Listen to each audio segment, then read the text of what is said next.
कक्षा 8 के लिए निर्धारित पाठ्यपुस्तक झलक में संकलित हमारी सभ्यता शीर्षक कविता कवि मैथिली शरण गुप्त की रचना भारत भारती से उद्धृत है।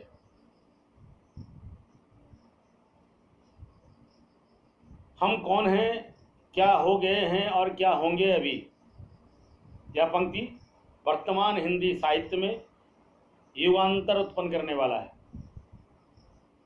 इसमें वह संजीवनी शक्ति है जो किसी को भी उत्साह की शक्ति का वरदान दे सकती है। आगे इस कविता के भावार्थ को समझें, उसके पहले इसकी भूमिका को जानना बहुत जरूरी है। मैथिली शरण गुप्त ने भारत भारती क्यों लिखी, इसका उत्तर उन्होंने स्वयं भारत भारती की प्रस्तावना में दिया था, जिसमें उन्होंने कहा था कि एक समय था जब यह देश विद्या, कला, कौशल और सभ्यता में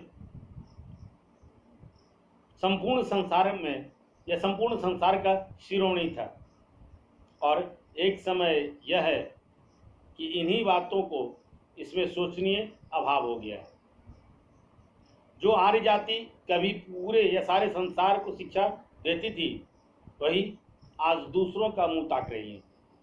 ये ठीक है कि जिसका जैसा उत्थान उसका वैसा ही पतन होता है, लेकिन क्या हम आज अपने मार्ग से यहाँ तक हट गए हैं कि अब उसे पा ही नहीं सकते। संसार में ऐसा कोई काम नहीं, कोई भी काम ऐसा नहीं है जो उद्योग से सिद्ध ना हो सके। आवश्यकता होती है उत्साह की। इसी उत्साह को और मानसिक वेग को उत्तेजित करने के लिए यह कविता लिखी गई है। भारत भारती नामक इस ग्रंथ को 3 भागों में बांटा गया है: अतीत खंड, वर्तमान खंड और भविष्यत खंड।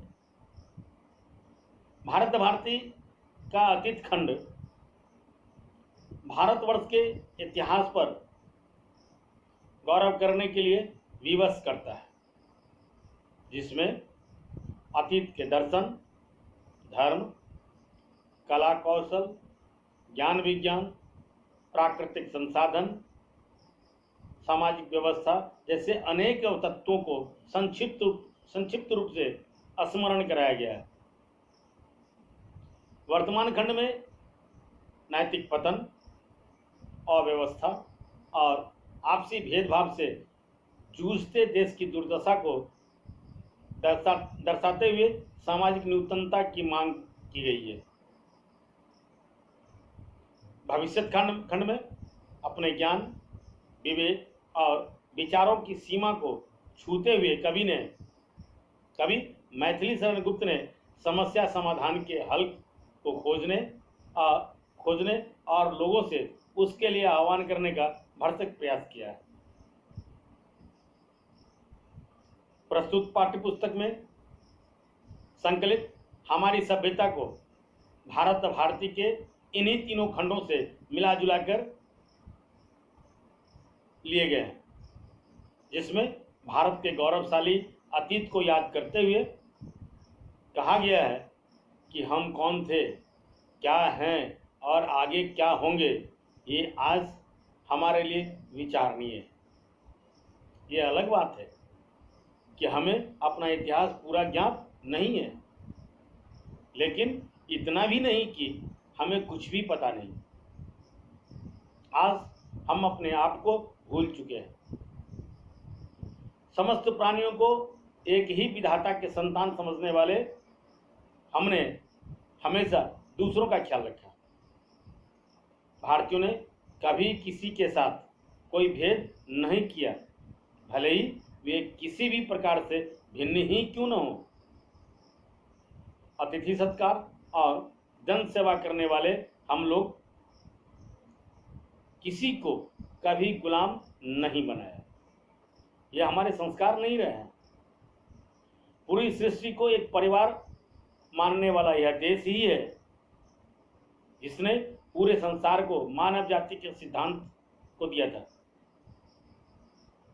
इस कविता के उत्तरार्ध में कहा गया है कि उत्साह के साथ अपने पूर्वजों के गुण, शील, साहस और बल आदि का अनुसरण करके हम फिर से उस चरम उत्कर्ष को प्राप्त कर सकेंगे जिसके लिए भारत और भारतीय पूरे विश्व में जाने जाते थे।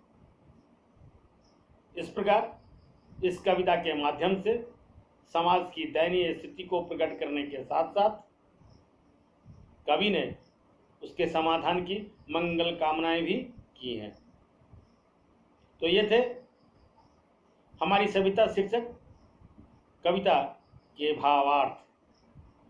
आशा है ये वीडियो आपको पसंद आया होगा।